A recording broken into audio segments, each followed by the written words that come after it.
Class 10th math प्रश्नावली 1.1 का 5वां क्वेश्चन है। क्वेश्चन क्या है? जांच कीजिए कि क्या किसी प्राकृत संख्या n के लिए संख्या 6 की घात n अंक 0 पर समाप्त हो सकती है। ठीक है, तो क्या लिखा है? प्राकृत संख्या लिखा है। ठीक है, तो प्राकृत संख्या पता होना चाहिए आपको क्या होती है। गिनती की संख्या को प्राकृत संख्या बोलते हैं ना। तो n से डिनोट करते हैं। n क्या हो सकता है? गिनती की संख्या 1 2 3 सो ऑन। गिनती की संख्या मतलब जैसे आपको पूछा गया ये कितनी उंगलियां हैं, ठीक है, तो आप ऐसे गिनेंगे, इसको क्या गिनेंगे? एक गिनेंगे, 2 3 4, तो एक से स्टार्ट होती है ना, 0 से तो नहीं गिनेंगे। तो गिनती की संख्या को प्राकृत संख्या बोलते हैं, तो एक से स्टार्ट होती है। क्लियर है? तो सो ऑन आगे बढ़ते रहेगा। तो जांच कीजिए कि क्या किसी प्राकृत संख्या ये होंगी 1 2 3 4 सो ऑन, ठीक है, के लिए जो 6 की घात n है, तो 6 की पावर n है, अंक 0 पर समाप्त हो सकती है। पूछ रहे हैं कि 6 की घात जो n है वो किस पर समाप्त हो सकती है? 0 पर। ठीक है, 6 की घात n है तो 0 पर समाप्त होगी। तो 6 की पावर n को क्या लिखोगे आप? 6 को 2 मल्टीप्लाई लिख सकते हो आप। 2 क्या 6 होता है? नहीं होता। क्लियर है? अब ध्यान देना मेरी बात, ठीक है। अगर आप क्या रखते हो, n बराबर 1 रखने पर लिखो। अगर n की जगह क्या रखते हो? 1 रखते हो, तो 6 की घात क्या हो जाती है? 1 हो जाती है। जो क्या है? 6 की घात 1 का मतलब 6। 0 पर समाप्त हो रही है? नहीं हो रही है। अब n बराबर 2 देख लो,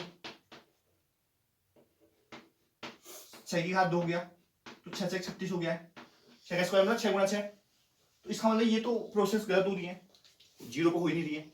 और दूसरा लॉजिक बता देता हूं, अगर 0 पर समाप्त होने के लिए, ठीक है, संख्या का लिखेंगे हम, संख्या का 0 पर समाप्त होने के लिए,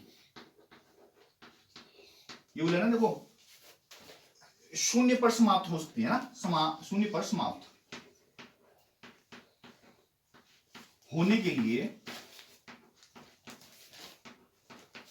देखो अगर 0 पर होगा समाप्त तो क्या होगा? देखो गौर से, 0 पीछे है, 0 आता कैसे है? 5 और 2 से आता है, 5 2 10, समझ आया? 0 पर समाप्त होने के लिए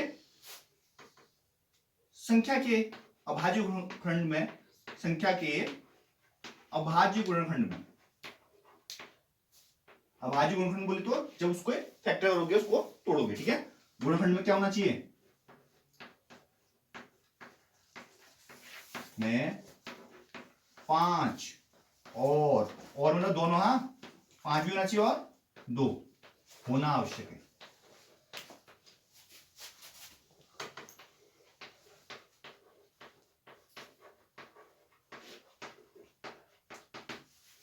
क्योंकि 6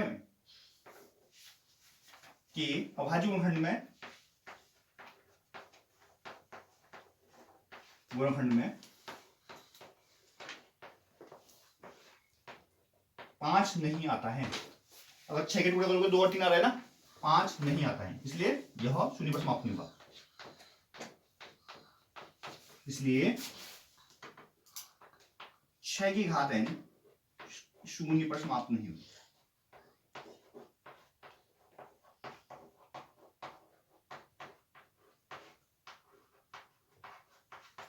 समझ में आया नहीं आया? बोलो, समझ में आया भाई? क्लियर? तो क्या बोला मैंने? प्राकृत संख्या के लिए क्वेश्चन था आपका कि जांच कीजिए कि क्या किसी प्राकृत संख्या n के लिए संख्या 6 की घात n अंक 0 पर समाप्त होती है। ठीक है, तो आपने क्या लिखा? 6 की घात n, एक तो प्राकृत संख्या की बात की है। प्राकृत संख्या क्या होती है? 1 2 3 16। क्लियर है? तो 6 की घात n को आप लिख लो, 6 को तोड़ा 2 गुणा 3 की पावर n। ठीक है, ये आपके लिए ऑप्शनल है, ये आप अगर नहीं लिखना भी चाहेंगे कोई दिक्कत नहीं। ठीक है, लिखोगे वेल एंड गुड है। अगर ये पोर्शन जो है नहीं भी लिखेंगे चलेगा, यहां से सीधा यहां पर आ सकते हो आप। क्लियर है?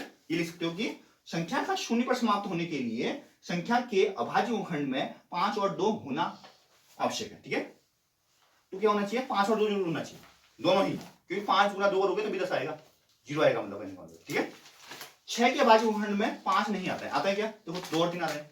अब तो 6 की घात n 0 पर समाप्त नहीं होगी।